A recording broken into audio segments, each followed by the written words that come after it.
10th grade, that's when hip-hop really hit. Hip-hop hit real hard on Seattle. I'll tell you what else hit. The dope game hit.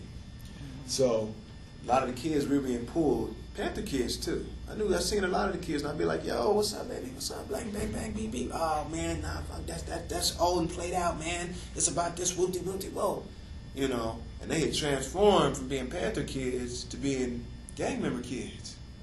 You know. So you kept in touch with some of the kids that were a part of the party, or you knew them when you saw them because you guys were all centrally located here. Right. You know, and it's like, I would see some of them, and you know, I ain't gonna name names because, you know, I don't do that, but I would see some of them and they had been totally dipped and marinated in the dope game. And I'd be thinking, wow, that's pretty crazy. Okay.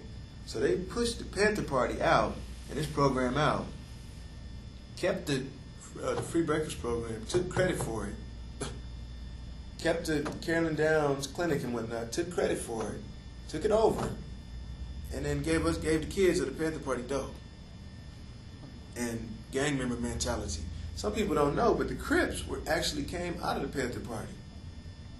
That's what's up. Community of Revolutionary Independent Peoples, or Counter-Revolutionary Progress, you know.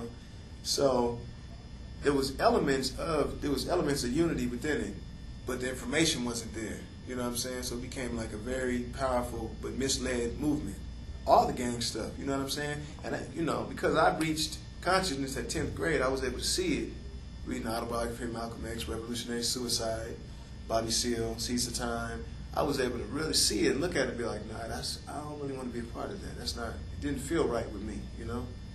I respected what the brothers done because a lot of the brothers, the Crips had come up here from Los Angeles around that time and tried to take over the neighborhood. So a lot of the neighborhood brothers got together and said, nah, we ain't going for that.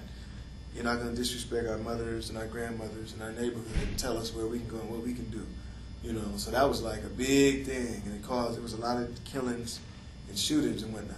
But something that kind of quelled it, all this LA, Seattle tension, was hip-hop. Stuff like, there was songs like We're All in the Same Gang that was put out by NWA, King T, a lot of West Coast rappers, the anti-violence movement on the part of KRS-One, and the self-destruction song that they put out. So that kind of quelled it, you know what I'm saying? That kind of helped. And then KRS-One come out like with All Means Necessary. The Nation of Millions takes a Nation of Millions to hold us back by Public Enemy. Poor Righteous Teachers, the Brand Nubians, all of this.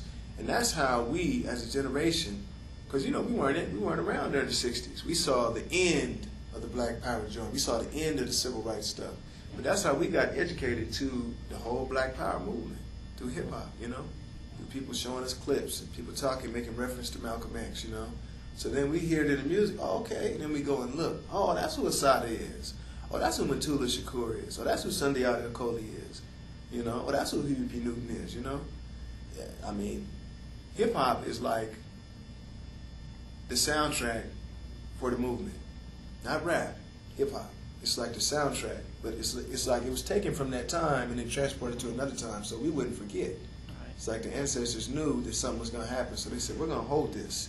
We're going to give this to these guys, and then, you know, they're going to carry it on. So that was my initiation as far as information, getting a lot of information about the Panther Party, about the Black Power movement, about our struggles through the 60s and 70s, you know, and even back to the Garvey movement.